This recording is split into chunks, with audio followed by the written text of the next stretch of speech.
Ayan guys, meron akong isi-share sa inyo tungkol sa gitara.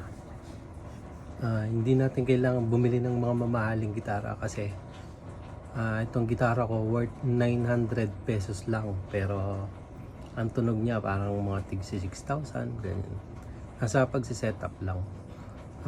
Ito, ang gitara na to nabili ko pa to noong 2019, bali 5 years na siya ngayon. Tapos natuto ako mag-setup ng gitara.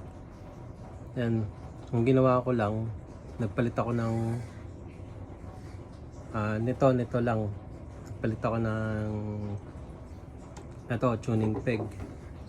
Ito ang tuning peg. Ang tuning peg ko ay ito. Yan. Ay steel. Close siya. Close. Steel. Pinalitan ko na to dati ng diecast. Kaso ang pangit ng diecast. Ang bilis masira. Sobrang bilis. Mga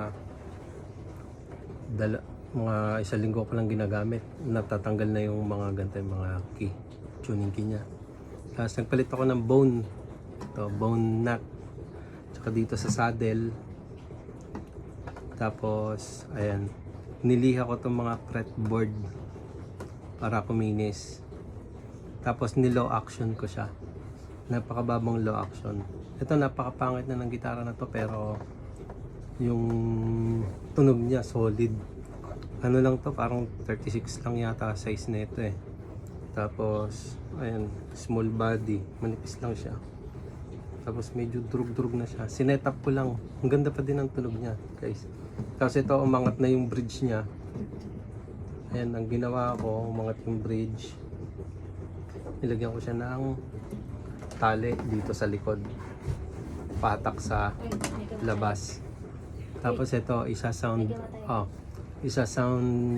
demo ko sa inyo yung konti. Ito yung tunog niya.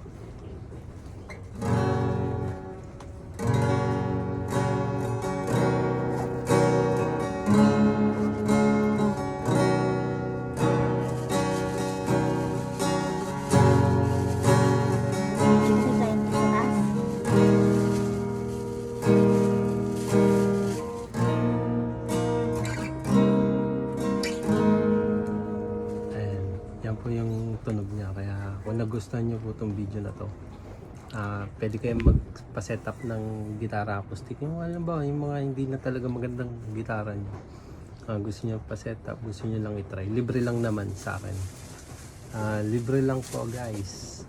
Ito nga guys, sabi ko 900 pesos lang to, pero yung tunog niya talaga. Tapos ayan, kayo na lang bahala bumili ng mga materials na gagamitin. At pa-like at saka share na lang po ng video na to. Thank you.